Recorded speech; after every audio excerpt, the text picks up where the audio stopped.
যারা বলে সারাদিন তো একটা বাচ্চাকে নিয়েই থাকো, সেই সব পুরুষদের অথবা শাশুড়িদের অথবা লোকেদের জানা উচিত একটা মায়ের জীবন কেমন হয়, একটা নতুন মায়ের জীবনটা কীরকম হয়।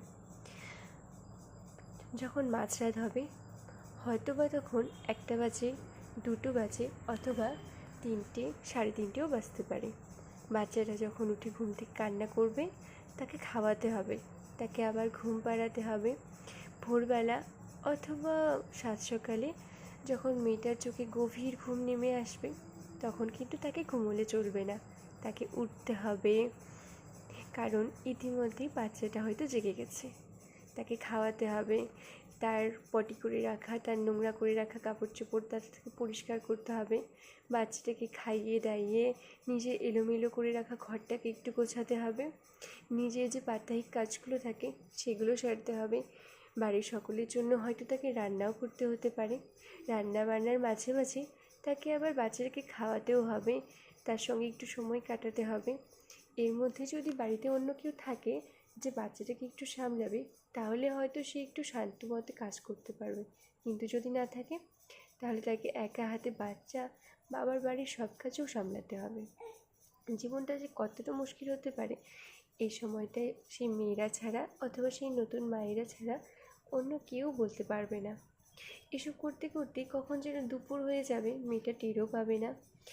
আবার আমাদের বড়দের যতগুলো না কাপড় ধুতে হয়, বাচ্চার তার থেকেও বেশি ধুতে হয়। বাচ্চার ঘুমিয়ে থাকার সময়টায় তাকে খুব দ্রুত গোসল করে নিতে হবে। গোসলে গিয়েও সে চুপ থাকতে পারবে কি? পারবে না।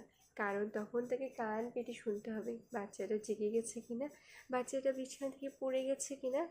এত ক্লান্ত শরীরেও যখন সে চাইবে যে দুপুরে একটু ঘুমোবে, তখন হয়তো দেখবে বাচ্চাটা ঘুম থেকে উঠে কান্না করছে। এত ক্লান্ত শরীরেও তাকে আবার বাচ্চাটাকে নিয়ে খাওয়াতে হবে, এলোমেলো করে রাখা আবার ঘরটা ঠিক। এত কিছুর মাঝে হয়তো এমনটাও হতে পারে যে সে নিজে খেতে ভুলে গেছে, খাওয়ার সময়টুকু পায়নি, না নিজের একটু যত্নআত্তি করার সময় পাবে। তবুও তাকে বাচ্চাটাকে সামলাতে হবে, কারণ বাচ্চারা মাকে ছাড়া কিচ্ছু বোঝে না। কারণ সে বাচ্চারা তার মাকে নিজের একমাত্র ভরসাস্থল হিসেবে মনে করে। বাকি সবার সাথে খেলুক না কেন, যতই খেলুক, তবু তার দিন শেষে সব কিছুর পরে তার মাকেই দরকার পড়ে। এটাই মায়েদের জীবন। ক্লান্ত শরীর, ঘুম কম হওয়া চোখ, নিজেকে নিয়ে ভাবার সময়টুকুও নেই। যতদিন না বাচ্চাটা একটু বড় হচ্ছে, যতদিন না বাচ্চারা নিজে কিছু করতে পারছে, নিজে খেতে পারছে, নিজের কাজগুলো গুছোতে পারছে, ততদিন এই মায়েদেরকে এই অস্থির এলোমেলো জীবনটাই কাটাতে হয়। কিন্তু এইটুকু সময়, এইটুকু বলবো না, কারণ এই সময়টা হতে পারে 2 বছর, 3 বছর, 4 বছর।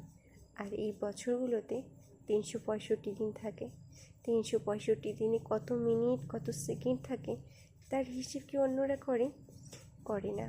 তারা ঠিক বলে দেয়, সারাদিন একটা বাচ্চা কিন্তু সামলাও, আর কি করো, আর তো কোনো কাজ নেই।